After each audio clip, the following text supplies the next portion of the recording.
Welcome to Michael's Cooking.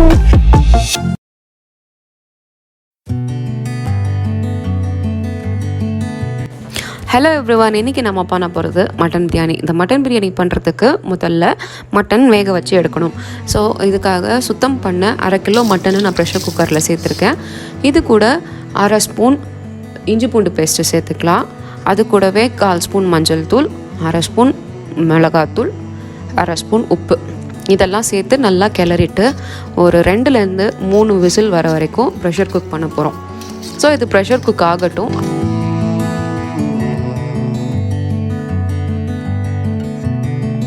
Biryani செய்கிற பாத்திரத்தில் நான் எண்ணெய் ஊற்றி எண்ணெய் சூடானதும் அதில் தேவையான ஸ்பைசஸ் ஆட் பண்ணிக்கிறேன். பட்டை, கிராம்பு, லவங்கம், ஏலக்காய் இதெல்லாம் சேர்த்துக்கிறேன். இதெல்லாம் நல்லா பொரிஞ்சு வரும்போது இது கூட ஒரு 1/2 ஸ்பூன் அளவு மிளகு சேர்த்துக்கிறேன். இந்த மிளகு நல்லா பொரியணும். பொரிஞ்ச பிறகு நம்ம மெலிசாக நறுக்கி வச்சுருக்க வெங்காயத்தை இது கூட சேர்த்துக்கலாம். நான் ஒரு 3 வெங்காயம் எடுத்துருக்கேன். இந்த 3 வெங்காயத்தையும் நான் ரொம்ப தின்னாக ஸ்லைஸ் பண்ணி வச்சுருக்கேன். இதெல்லாம் பொன்னிறம் ஆகிற வரைக்கும் நல்லா வதக்கிக்கலாம். இது ஓரளவு வதக்கி வரும்போது இது கூட நம்ம வெட்டி நறுக்கின பச்சை மிளகாய் சேர்த்துக்கலாம். காரத்துக்கு தகுந்தாப்பில் நீங்கள் பச்சை மிளகாவை கூட்டவோ குறைக்கவோ செஞ்சுக்கோங்க. வெங்காயம் நல்லா பொன்னிறமானது உடனே இது கூட இஞ்சி பூண்டு பேஸ்ட்டு நம்ம சேர்த்துக்க போகிறோம். இஞ்சி பூண்டு பேஸ்ட்டுடைய பச்சை வாசனை போன உடனே இது கூட நம்ம நறுக்கி வச்சுருக்க தக்காளியும் சேர்த்துக்கலாம்.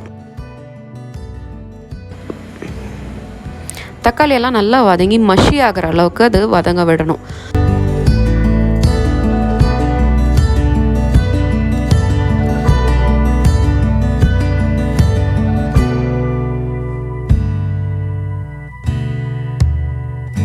தக்காளி நல்லா வதங்கின உடனே இது கூட ஒரு கைப்பிடி அளவு சுத்தம் பண்ணின மல்லி, புதினா இலைகளை சேர்த்துக்கோங்க.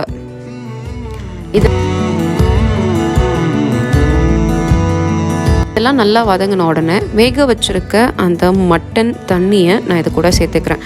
எனக்கு வந்து 1 கப் அளவுக்கு மட்டன் தண்ணி இருந்தது, வேக வச்ச தண்ணி இருந்தது. அந்த தண்ணியை நான் இது கூட ஆட் பண்ணிக்கிறேன்.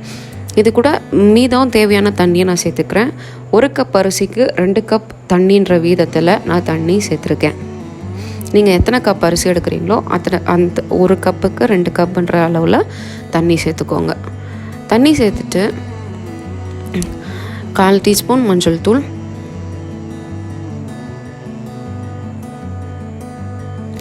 1 ஸ்பூன் மிளகாத்தூள் இதை சேர்த்துட்டு நல்லா கலந்துருங்க.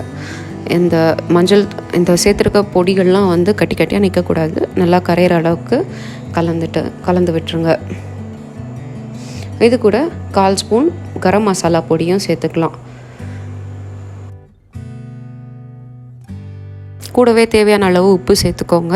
இந்த சமயத்தில் உங்களுக்கு உப்பு காரம் எல்லாம் நீங்கள் செக் பண்ணிவிட்டு உங்கள் சுவைக்கு ஏற்றாப்புல அட்ஜஸ்ட் பண்ணிக்கோங்க.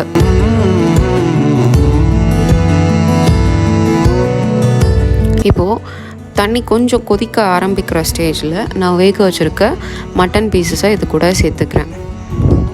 இப்போ தண்ணி நல்லா கொதிக்கணும். இந்த அளவுக்கு நல்லா பபுள்ஸ் வர மாதிரி பாயில் ஆகும்போது இது கூட கழுவி வச்சுருக்க பாஸ்மதி ரைஸை நம்ம ஆட் பண்ணிக்கலாம். ஆட் பண்ணிவிட்டு கொஞ்சமாக கொத்தமல்லி, புதினா இலைகளை மறுபடியும் நம்ம மேலே தூவி விட்டுடலாம். தூவிட்டு ஒரு 2 ஸ்பூன் நெய் நான் இது கூட சேர்த்துக்கிறேன். இதெல்லாம் நீங்கள் சேர்த்துட்டு ஒரு மீடியம் ஃப்ளேமில் மூடி போட்டு நல்லா வேக வச்சுருங்க. தண்ணி நல்லா வற்றி வந்ததுக்கப்புறம் நீங்கள் அடுப்பை ஆஃப் பண்ணிடலாம். ஸோ ரொம்ப சுவையான டேஸ்டான மட்டன் பிரியாணி எப்படி பண்ணுறதுன்னு பார்த்தோம். நீங்களும் உங்கள் வீட்டில் ட்ரை பண்ணி பார்த்துட்டு எப்படி இருந்ததுன்னு எங்களுக்கு கமெண்ட் பண்ணுங்கள். தேங்க்யூ ஃபார் வாட்சிங். Take care.